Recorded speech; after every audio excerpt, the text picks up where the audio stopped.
নমস্কাৰ বন্ধু বান্ধৱীসকল শিল্পী সমাজলৈ হঠাৎ আহিল এটা অতি ডাঙৰ দুখবৰ সঁচাকৈ খবৰটো শুনি খুবেই দুখ লাগিছে জনপ্ৰিয় কণ্ঠশিল্পী গায়ত্ৰী হাজৰিকা আৰু আমাৰ মাজত নাই হয় বন্ধু বান্ধৱীসকল হৰা পাতে পাতে ফাগুন নামৰ গীতটিৰ জনপ্ৰিয় গায়িকাগৰাকী গায়ত্ৰী হাজৰিকা আৰু আমাৰ মাজত নাই জানিব পৰা মতে গুৱাহাটী এখন ব্যক্তিগত হস্পিটেলত চিকিৎসাধীন অৱস্থাতেই মৃত্যুক আঁকোৱালি লয় জনপ্ৰিয় কণ্ঠশিল্পী গায়ত্ৰী হাজৰিকাই জানিব পৰা মতে প্ৰায় এবছৰৰ পৰা দুৰাৰোগ্য ৰোগত আক্ৰান্ত হৈ আছিল কণ্ঠশিল্পীগৰাকী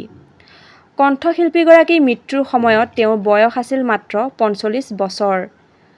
ইমান কম বয়সতে তেওঁ এক জটিল ৰোগত আক্ৰান্ত হৈ আমাৰ মাজৰ পৰা চিৰদিনৰ বাবে গুচি গ'লগৈ তেখেতৰ মৃত্যুৰ সকলো শিল্পী সমাজে কান্দোনত ভাঙি পৰিছে সঁচাকৈ বহুত দুখ লাগিছে খবৰটো পাই ভগৱানৰ ওচৰত প্ৰাৰ্থনা কৰিছোঁ তেখেতৰ আত্মাই যেন শান্তি পায় তেখেত য'তেই আছে ভগৱানে ভালে কুশলে ৰাখক